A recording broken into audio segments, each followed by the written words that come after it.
Hello students, welcome to एट्रेटजी। आज हम एक नया टॉपिक शुरू करेंगे, electrostatics. So from the figure itself आप देख सकते हैं कि यहाँ पर नेगेटिव चार्जेस हैं।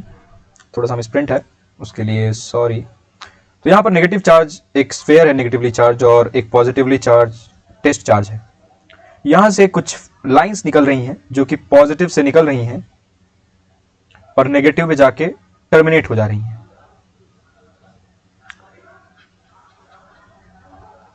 So what are these lines? या फिर आपने बचपन में एक दो एक्सपेरिमेंट्स किए होंगे, बचपन में जादू किया होगा बेसिकली, कि किसी भी कपड़े को किसी भी रॉड से रगड़कर या फिर किसी भी कॉम को अपने बालों से रगड़कर आपने कागज के टुकड़ों को उठाने की कोशिश की होगी। तो वो क्यों हो जाते हैं, कैसे हो जाते हैं, इस चैप्टर में हम यही सब डिस्कस करेंगे। So let's start with what is electric charge. So Benjamin Franklin ने नोटिस किया कि there are two types of charges and he named it positive and negative. फिर उन्होंने इसके प्रॉपर्टीज के बारे में बात की। उन्होंने देखा कि जो लाइक चार्जेस हैं वो एक दूसरे से रिपेल करते हैं और जो ऑपोजिट चार्जेस हैं वो एक दूसरे को अट्रैक्ट करते हैं। हम बहुत ही डिटेल में नहीं जाएंगे, जितना जरूरी है आपको सिर्फ उतना ही बताएंगे, क्योंकि ये एक क्रैश कोर्स है और आपके सीयूईटी यूजी का जो एग्जाम आने वाला है उसको ध्यान में रख के हम डिजाइन किए हैं। इसके बाद हम एक फुल फ्लेजेड कोर्स ले आएंगे जिसमें हम आपको बिल्कुल ही डिटेल में बताएंगे कि चार्ज कैसे होता है, charging by induction, charging by rubbing, और उसके बाद इलेक्ट्रिक फील्ड लाइंस के बारे में पूरा डिटेल में, चार्जेस कैसे जनरेट होते हैं, ओरिजिनेट होते हैं, वो हम अभी थोड़ा सा डिस्कस कर लेंगे। सो हम यहाँ तक देख लिए हैं कि लाइक चार्जेस जो हैं वो एक दूसरे को रिपेल करते हैं और जो अपोजिट चार्ज हैं यानी कि अनलाइक चार्जेस हैं वो एक दूसरे को अट्रैक्ट करते हैं। और चार्ज की जो यूनिट है वो है कूलॉम। फिर हम दो इंपॉर्टेंट कॉन्सेप्ट की बात करेंगे, quantization and conservation of charge. और क्वांटाइजेशन और कंजर्वेशन के बारे में जानने से पहले हमको जानना होगा कि चार्जेस, आखिर कोई भी बॉडी चार्ज कैसे होती है। तो अगर हम मान लें कि एक सोडियम का एटम है जिसका एटॉमिक नंबर 11 है, यानी कि इसमें 11 प्रोटॉन है और 11 इलेक्ट्रॉन है। हम जानते हैं कि प्रोटॉन पे जो चार्ज होता है वो होता है प्लस ई के बराबर और इलेक्ट्रॉन का माइनस ई। अब एक सोडियम का ये एटम है जिसके इनर सेल में हम जानते हैं 2 इलेक्ट्रॉन्स होंगे, आउटर में 1 2 3 4, 1 2 3 4 यानी कि 8, और फाइनली बाहर 1। अब आपने आशीष सर से पढ़ा है जो कि dual nature of matter and radiation में उन्होंने अच्छे से एक्सप्लेन किया है फोटो इलेक्ट्रिक इफेक्ट को। अगर आपने अभी तक नहीं देखा है तो प्लीज़ जाइए और वो वीडियो देखिए, 1 घंटे का वीडियो जिसमें आपको डुअल नेचर बहुत ही प्यार से उन्होंने समझाया है, हर एक चीज़ को बेसिक से लेकर डिटेल तक 1 ही घंटे के वीडियो में समराइज किया है। तो फोटो इलेक्ट्रिक इफेक्ट में होता क्या है, आप यहाँ पर लाइट इंसिडेंट करते हैं और हम मानते हैं कि लाइट जो है वो फोटॉन्स के फॉर्म में यहाँ पर गिर रही है, और ये जो इलेक्ट्रॉन है ये यहाँ से इस फोटॉन को एब्जॉर्ब करेगा, चार्ज लेगा और यहाँ से निकल जाएगा।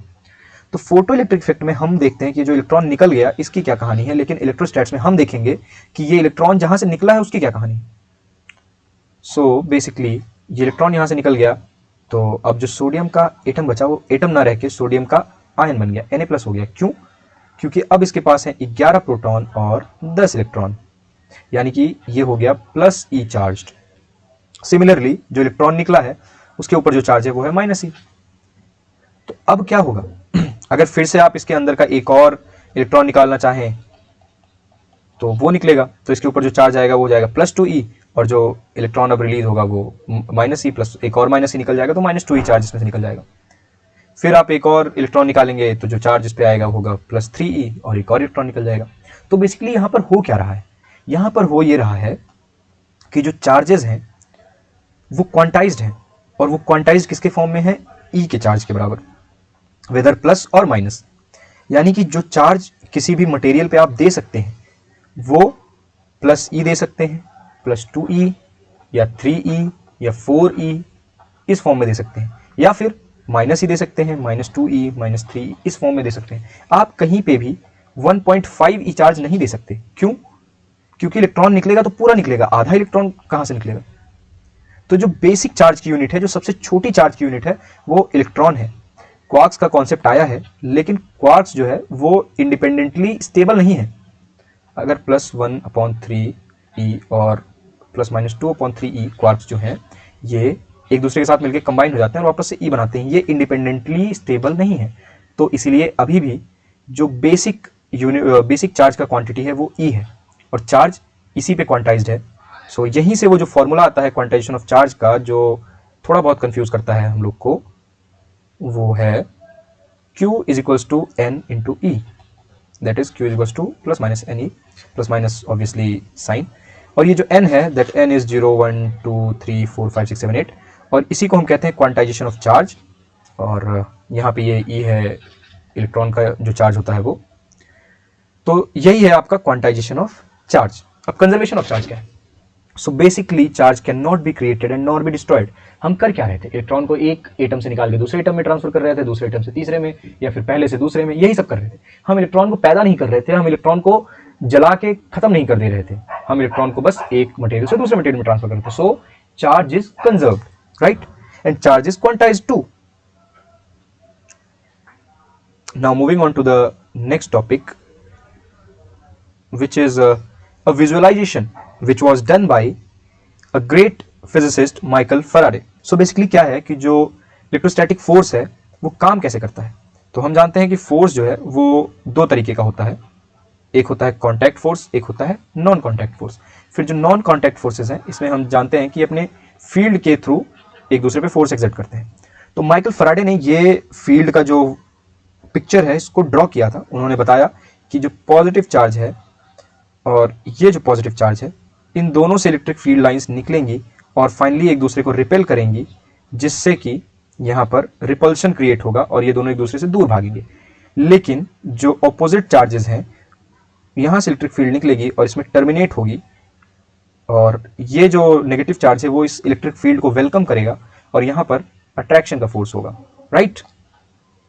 सो force is not a magic, it transmitted by direct contact from the source charge to the immediate surrounding space. तो बेसिकली क्या है कि सोर्स चार्ज से जो इमीडिएट सराउंडिंग है ये इलेक्ट्रिक फील्ड यहाँ से ट्रांसफर होता है। This stress is transmitted element by element until it reaches the test charge. ये जो इलेक्ट्रिक फील्ड है ये यहाँ से एलिमेंट बाय एलिमेंट यहाँ पे ट्रांसफर होता है और टेस्ट चार्ज तक पहुँच जाता है।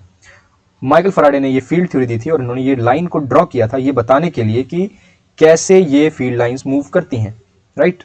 Now moving on to the next topic, that is electric field lines के बारे में कुछ महत्वपूर्ण बातें, कुछ महत्वपूर्ण जानकारियां जो हमको जानते रहना चाहिए। So the first point is line point in the direction of the electric field vector. Like अगर इलेक्ट्रिक फील्ड वेक्टर इस डायरेक्शन में है, अभी तक आपने वेक्टर का कॉन्सेप्ट पढ़ा होगा नहीं पढ़ा होगा तो हम वेक्टर का भी एक क्रैश कोर्स ले आएंगे बहुत ही जल्दी। तो अगर इलेक्ट्रिक फील्ड वेक्टर इस डायरेक्शन में पॉइंट कर रहा है तो जो इलेक्ट्रिक फील्ड लाइंस होंगी वो भी इसी डायरेक्शन में मूव करेंगे, वो भी इसी डायरेक्शन में आगे बढ़ेंगे। Now the next point his lines originate on positive charge and terminate on negative charge. तो ये हमने अपने पहले ही पेज पे देखा था कि पॉजिटिव चार्ज से लाइंस ओरिजिनेट होती हैं और नेगेटिव चार्ज पे जाके टर्मिनेट हो जाती हैं। सिमिलरली पॉजिटिव से निकली और नेगेटिव पे खत्म हो गई। Line density is proportional to E, जिसका मतलब क्या है कि जो ये डेंसिटी है इलेक्ट्रिक फील्ड लाइंस की वो बताती हैं कि इलेक्ट्रिक फील्ड का जो मैग्नीट्यूड है वो कितना होगा। अगर लाइन की जो डेंसिटी है वो बहुत ही क्लोज है तो यहाँ पर जो इलेक्ट्रिक फील्ड का मैग्नीट्यूड होगा वो ज़्यादा होगा, लेकिन अगर ये लाइंस एक दूसरे से ज़्यादा दूरी पर हैं तो जो इलेक्ट्रिक फील्ड का मैग्नीट्यूड है वो कम होगा। Now the last point his lines never cross. Line never cross का क्या मतलब है? जब भी किसी भी इलेक्ट्रिक फील्ड में कोई भी एक टेस्ट चार्ज रखा जाता है क्यों, तो वो जो फोर्स ऑब्जर्व करता है यानी वो जो फोर्स फील करता है वो एक ही डायरेक्शन में करता है। कभी भी किसी भी इलेक्ट्रिक फील्ड लाइन में अगर लाइंस एक दूसरे को क्रॉस कर दी तो प्रॉब्लम कहाँ आएगी? प्रॉब्लम तब आएगी जब इस जंक्शन पर कोई टेस्ट चार्ज रखा होगा। तो होगा क्या? लाइंस की वजह से इसके ऊपर दो डायरेक्शन में फोर्स लगना चाहिए, लेकिन ये चीज़ जो है आज तक ऑब्जर्व ही नहीं की गई है। तो हम यहाँ से ये डिड्यूस करते हैं कि लाइंस एक दूसरे को कभी क्रॉस नहीं करते हैं। ये जो इलेक्ट्रिक फील्ड लाइंस है ये पॉजिटिव से ओरिजिनेट होकर नेगेटिव की तलाश में इन्फिनिटी तक जा सकती हैं, लेकिन जैसे जैसे डिस्टेंस बढ़ता है इनके बीच का सेपरेशन भी बढ़ता रहता है और फाइनली क्या है कि इनकी स्ट्रेंथ जो है वो कम हो जाती है और फाइनली एक जगह पे आके इनके बीच की जो स्ट्रेंथ है वो नेग्लिजिबल हो जाती है। Similarly, now we will move to the most important part of this chapter, that is Coulomb's law. So Coulomb's law क्या है? Coulomb's law हमें बताता है कि दो चार्जेस एक दूसरे पे किस तरीके से फोर्स लगाते हैं। हम मानते हैं कि दो चार्जर रखे हुए हैं और इन चार्जेस का जो मैग्नीट्यूड है वो है +Q1 और Q2। अभी एक काम करते हैं, इनके चार्जेस का जो साइन है उसको छोड़ देते हैं। हम मानते हैं कि दो टेस्ट चार्जेस हैं, यानी दो चार्जेस हैं Q1 और Q2। तो जो फोर्स लगाएगा Q1 Q2 पर, सबसे पहले एक चीज़ ये जान लीजिए कि एक चार्ज है Q1, यहाँ से इलेक्ट्रिक फील्ड लाइंस निकलेंगी, अगर ये पॉजिटिव होगा तो, और नेगेटिव होगा तो यहाँ पे टर्मिनेट करेंगी। सिमिलरली Q2 एक चार्ज है और यहाँ से भी इलेक्ट्रिक फील्ड लाइंस ओरिजिनेट करेंगी या टर्मिनेट करेंगी depending on its charge, depending on its sign of the charge. तो बेसिकली क्या होगा, ये जो दोनों इलेक्ट्रिक फील्ड है, जब इस चार्ज का इलेक्ट्रिक फील्ड इस चार्ज से कांटेक्ट करेगा तब ये चार्ज इस पे फोर्स लगाएगा, क्योंकि हम जानते हैं इलेक्ट्रिक चार्ज जो होता है वो फील्ड के थ्रू लगता है। तो बेसिकली एक चार्ज दूसरे चार्ज पर अपने फील्ड के थ्रू फोर्स लगा सकता है, राइट। एक बात ये हो गई। अब दूसरी बात क्या है? दूसरी बात ये जानिए कि कोई भी चार्ज है Q, वो अगर किसी दूसरे चार्ज से r डिस्टेंस पे रखा हुआ है r, तो जो कूलॉम थे उन्होंने ये ऑब्जर्व किया कि इन दोनों के बीच में जो इलेक्ट्रोस्टैटिक फोर्स लगेगा दैट इज F, ये डायरेक्टली प्रोपोर्शनल होगा magnitude of Q1 and magnitude of Q2 के, और ये इनवर्सली प्रोपोर्शनल होगा r स्क्वायर के, right. This is the basis of Coulomb's law, या फिर हम यूं कहें कि this itself is Coulomb's law. अब हम जानते हैं कि जो प्रोपोर्शनैलिटी सिंबल है इसको हटाने के लिए कांस्टेंट लगाना पड़ता है, और उस यहाँ पर हम वो कांस्टेंट k लेते हैं जिसकी वैल्यू होती है 1/4 पाई एप्सिलॉन नॉट। जो वैल्यू है k की वो है 1/4 पाई एप्सिलॉन नॉट, और यहाँ पर एप्सिलॉन नॉट है परमिटिविटी ऑफ फ्री स्पेस, यानी कि जो फ्री स्पेस है वो इलेक्ट्रिक फील्ड लाइंस को अपने थ्रू कितना आसानी से जाने देती है, उसको हम कहते हैं परमिटिविटी ऑफ फ्री स्पेस। और जब भी हम k का जो वैल्यू निकालेंगे और एप्सिलॉन नॉट की जो वैल्यू है 8.85 × 10⁻12 coulomb square newton metre square, ये जब हम रखेंगे यहाँ पर तो k की वैल्यू आती है 8.98 × 10⁹ न्यूटन मीटर स्क्वायर पर कूलॉम स्क्वायर। ये k की वैल्यू है जो आपको याद रखनी। अब हम एक छोटी सी एनालॉजी ड्रॉ करते हैं ग्रेविटी में और इलेक्ट्रोस्टैट्स में। तो अगर एक हाइड्रोजन एटम है, हाइड्रोजन एटम में हम जानते हैं कि सिर्फ एक इलेक्ट्रॉन होता है और एक प्रोटॉन होता है, दैट इज, तो हम जानते हैं कि जो ग्रेविटेशनल फोर्स होता है वो मास डिपेंडेंट होता है, वो मास की वजह से लगता है। तो जो ग्रेविटेशनल फोर्स लगेगा वो Gm1m2/r² लगेगा, mass of electron into mass of proton, और मास ऑफ इलेक्ट्रॉन और मास ऑफ प्रोटॉन बहुत ही कम होता है। तो ओवरऑल जो ग्रेविटेशनल फोर्स लगता है किसी भी हाइड्रोजन एटम में इलेक्ट्रॉन और प्रोटॉन के बीच में वो हाईली नेग्लिजिबल होता है, या फिर अगर हम नंबर की बात करेंगे तो 10⁻⁻47 न्यूटन के ऑर्डर का होता है। लेकिन जो इलेक्ट्रोस्टैटिक फोर्स है वो है 10⁻⁻8 न्यूटन की। तो ये है सिग्निफिकेंट फोर्स और ये इनसिग्निफिकेंट हो जाता है। Now moving to the next topic, that is the principle of superposition. So principle of superposition basically है क्या?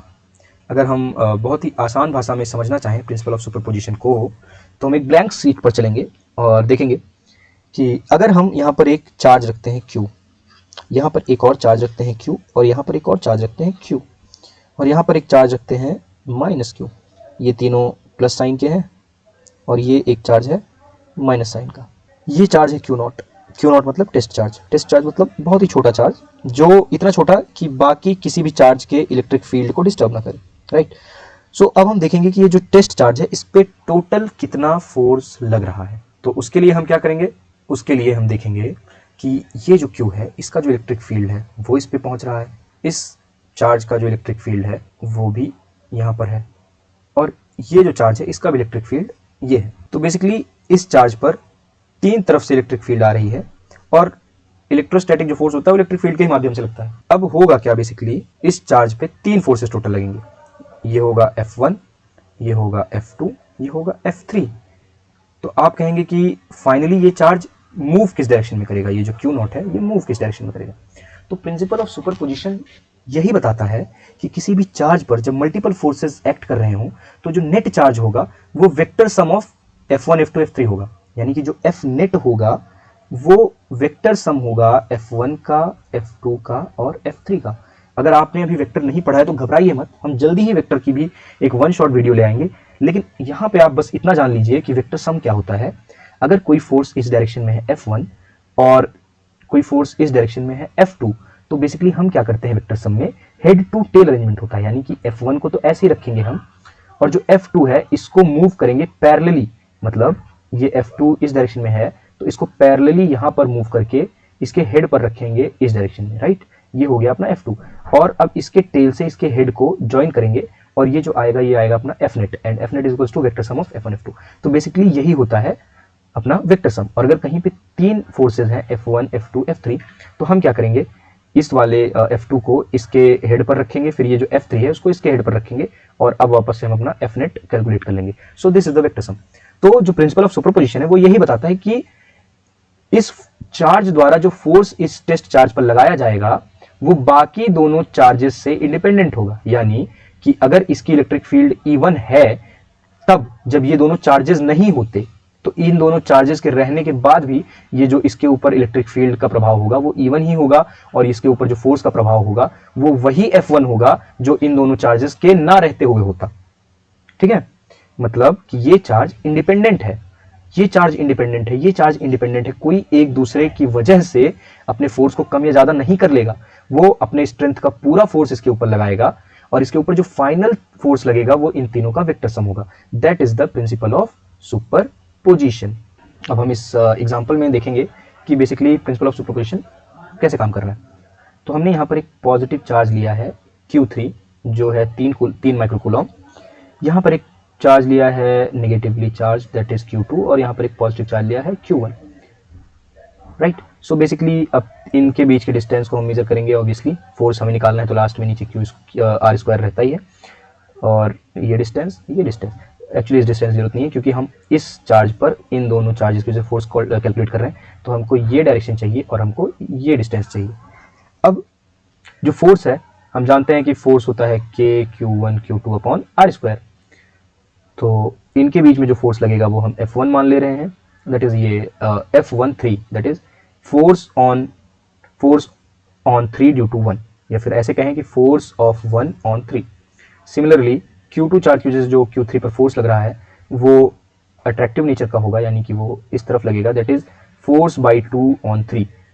और इन दोनों की वजह से जो नेट फोर्स एक्सर्ट होगा Q3 पर वो कुछ इस डायरेक्शन में होगा, that is F3 which is nothing but Fnet। So this is how it works. आपको पहले डिस्टेंस फाइंड करना है, फिर आप प्रिंसिपल ऑफ सुपरपोजिशन लगाएंगे, और फाइनली आप जो है इसको इसके कंपोनेंट में ब्रेक करना चाहें अगर तो कर सकते हैं, नहीं तो it is well and good. अब एक दो चीज़ आप जान लीजिए कि जब भी आप एंगल मेजर करना चाहेंगे, जैसे कि यहाँ पर इन्होंने किया है, तो हमेशा ये दो वैल्यू देगा। tan इनवर्स जब आप लेंगे तो ये 2 वैल्यू देगा आपको। क्वाड्रेंट का जो अपना कॉन्सेप्ट है, यानी कि all positive, sine positive, tan positive, cos positive, ये यूज़ करके देखना होगा कि कौन से क्वाड्रेंट में वो एंगल है, तो वहाँ से आप अच्छे से आइडिया लगा पाएंगे कि एंगल क्या होना चाहिए। हम एग्जाम्पल में इसको और अच्छे से एक्सप्लेन करेंगे, फिलहाल के लिए आगे बढ़ते हैं। Now moving on the next topic which is the electric field का मैग्नीट्यूड। आप इलेक्ट्रिक फील्ड के मैग्नीट्यूड को कैसे मेजर करते हैं? तो हमने देखा है कि एक टेस्ट चार्ज है Q0, एक चार्ज है Q, इसके ऊपर जो फोर्स लग रहा है वो इसके इलेक्ट्रिक फील्ड की वजह से लग रहा है, राइट। अगर ये इलेक्ट्रिक फील्ड ना होती तो इसके ऊपर ये चार्ज इसके ऊपर फोर्स नहीं लगा पाता। तो जो फोर्स इसके ऊपर लग रहा है उसका लेना देना इलेक्ट्रिक फील्ड से है, और जो इलेक्ट्रिक फील्ड प्रोड्यूस हो रही है उसका लेना देना अपने इस Q चार्ज से है। जो Q चार्ज वो इलेक्ट्रिक फील्ड को प्रोड्यूस कर रहा है। हम जानते हैं कि जो अपना फोर्स है वो आता है electric field into the test charge, और यहां से हम इलेक्ट्रिक फील्ड को निकालेंगे और इलेक्ट्रिक फील्ड आएगा फोर्स अपॉन टेस्ट चार्ज। और टेस्ट चार्ज को हम इन्फिनाइटली स्मॉल लेंगे, क्यों? क्योंकि हम नहीं चाहते कि जो टेस्ट चार्ज है वो इस इलेक्ट्रिक फील्ड में हल्का सा भी डिस्टर्बेंस क्रिएट करे और हमारा वैल्यू कम या ज़्यादा आए, इसलिए हम इसको जितना छोटा पॉसिबल होता है उतना छोटा लेते हैं। तो अब जो इलेक्ट्रिक फील्ड आती है वो आती है KQ अपॉन R स्क्वायर, क्योंकि जो फोर्स है वो आता है KQ1 Q2 upon R square, और यहाँ पे टेस्ट चार्ज से अगर हम डिवाइड करेंगे इसको, यहाँ पे टेस्ट चार्ज Q2 है, Q0 कैंसिल आउट हो जाएगा। सो KQ1 upon R square is the electric field produced by Q1, right. तो जो चार्ज इलेक्ट्रिक फील्ड प्रोड्यूस करता है उसका मैग्नीट्यूड आता है k टाइम्स उसी चार्ज का मैग्नीट्यूड अपॉन r स्क्वायर यानी कितना दूर आप वो इलेक्ट्रिक फील्ड मेजर करना चाह रहे हैं, कितना दूर यानी आपने टेस्ट चार्ज को लगा रखा है उस इलेक्ट्रिक फील्ड का इफेक्ट जानने के लिए। और यहाँ पर भी प्रिंसिपल ऑफ सुपरपोजिशन वैलिड है, अप्लाई होता है। बेसिकली अगर एक चार्ज है उसके ऊपर दो चार्ज इलेक्ट्रिक फोर्स लगा रहे हैं, तो हमने देखा था कि इलेक्ट्रिक फोर्स का डायरेक्शन किस तरफ होगा, राइट। तो वो जो कॉन्सेप्ट आता है वो इलेक्ट्रिक फील्ड के ही प्रिंसिपल ऑफ सुपरपोजिशन से आता है कि यहाँ पर एक चार्ज है, मानते हैं हम Q, यहाँ पर एक चार्ज है, मान लीजिए Q चार्ज, और यहाँ पर एक चार्ज है Q, और यहाँ पर एक टेस्ट चार्ज है दैट इज Q नॉट। अब होगा क्या, इन दोनों चार्जेस की जो इलेक्ट्रिक फील्ड लाइंस होंगी वो कुछ इस डायरेक्शन में होंगी।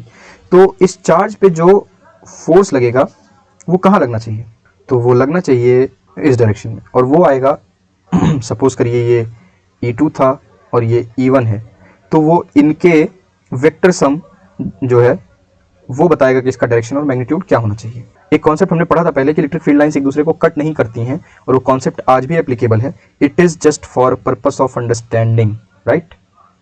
ये इलेक्ट्रिक फील्ड लाइन यहाँ पर है, ये इलेक्ट्रिक फील्ड लाइन यहाँ पर है, और ये जो टेस्ट चार्ज है इसकी भी छोटी सी इलेक्ट्रिक फील्ड होगी ही जो इंटरेक्ट करेगी, लेकिन हम मान के चलते हैं कि Q नॉट की कोई अपनी इलेक्ट्रिक फील्ड लाइन नहीं है, कोई अपना इलेक्ट्रिक फील्ड नहीं है, और ये जो इलेक्ट्रिक फील्ड है वो इस डायरेक्शन में है। It is just electric field vector, not actual line, क्योंकि एक्चुअल लाइन कभी भी एक दूसरे को क्रॉस नहीं कर सकता, ये सिर्फ इलेक्ट्रिक फील्ड वेक्टर है, इसलिए कंफ्यूज मत होइएगा। तो जो नेट इलेक्ट्रिक फील्ड होगा वो वेक्टर सम होगा इन दोनों इलेक्ट्रिक फील्ड का, that is the principle of superposition in electric field. Now अगर हम इसको ग्रेविटी से कंपेयर करें तो कुछ गलत नहीं होगा, क्योंकि इलेक्ट्रोस्टैट्स और ग्रेविटेशन साथ साथ चलते हैं, बस आपको मास की जगह चार्ज पुट करना होता है, और जो ग्रेविटेशनल कांस्टेंट है उसकी जगह इलेक्ट्रोस्टैटिक कांस्टेंट पुट करना होता है। तो बेसिकली जो ग्रेविटी है वो हमेशा अट्रैक्टिव नेचर का फोर्स लगाती है, और जो इलेक्ट्रोस्टैट्स है वो दोनों नेचर का फोर्स लगाता है, attractive as well as repulsive. जो ग्रेविटी होती है, ग्रेविटेशनल जो फील्ड की स्ट्रेंथ होती है वो gravitational force upon the test mass के बराबर आता है, और जो इलेक्ट्रोस्टैटिक यानी इलेक्ट्रिक फील्ड लाइंस होती हैं उनका स्ट्रेंथ जो है वो जो इलेक्ट्रिक फोर्स है अपॉन जो टेस्ट चार्ज है उसके मैग्नीट्यूड के बराबर आता है।